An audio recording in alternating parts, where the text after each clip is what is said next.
নমস্কার বন্ধুরা, আপনারা দেখছেন voice of Bankura, presented by S sir physics, Bankura সেরা ফিজিক্স কোচিং সেন্টার।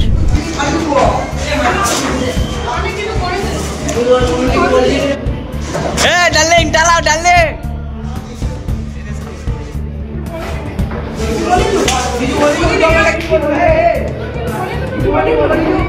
বাঁকুড়ার ওদা হাই স্কুলের একটি ভিডিও সোশ্যাল মিডিয়ায় ছড়িয়ে পড়তে তীব্র আলোচনা শুরু হয়েছে সাধারণ মানুষ থেকে শুরু করে অভিভাবকদের মধ্যে।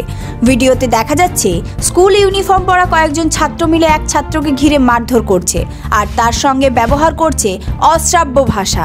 ঘটনাটি ক্লাস 7-8 ছাত্রদের বলে জানা গেছে। ভিডিওতে পরিষ্কার বোঝা যাচ্ছে মাঝখানে অসহায় অবস্থায় দাঁড়িয়ে থাকা একটি ছাত্রকে 4-5 জন ছাত্র একযোগে ধাক্কাধাক্কি করছে, কেউ থাপ্পড় মারছে, আবার কেউ বাজে ভাষায় অপমান করছে। একজন তো একের পর এক থাপ্পড় মেরেই যাচ্ছে। ভিডিও প্রকাশ্যে আসতেই সোশ্যাল মিডিয়ায় সমালোচনার ঝড় ওঠে।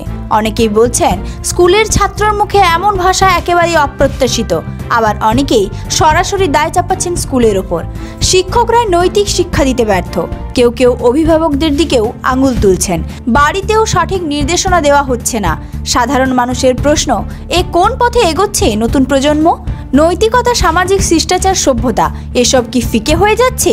এই ঘটনাকে কেন্দ্র করে সকলেই ভাবছেন ছাত্রদের মধ্যে সহিংসতা বাড়ছে কেন।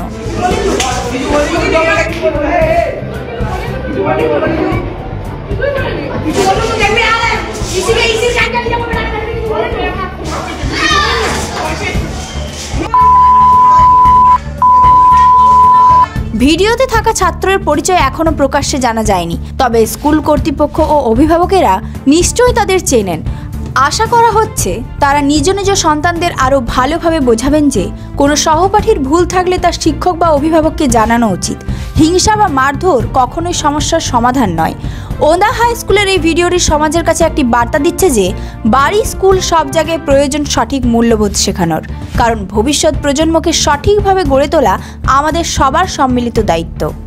এই ধরনের গুরুত্বপূর্ণ খবর সবার আগে পেতে আমাদের চ্যানেলটি সাবস্ক্রাইব করুন আর ভিডিওটি শেয়ার করতে ভুলবেন না। আপনার মতামত কমেন্টে জানান আর লাইক শেয়ার করে ভয়েস অফ বাঁকুড়ার পাশে থাকুন।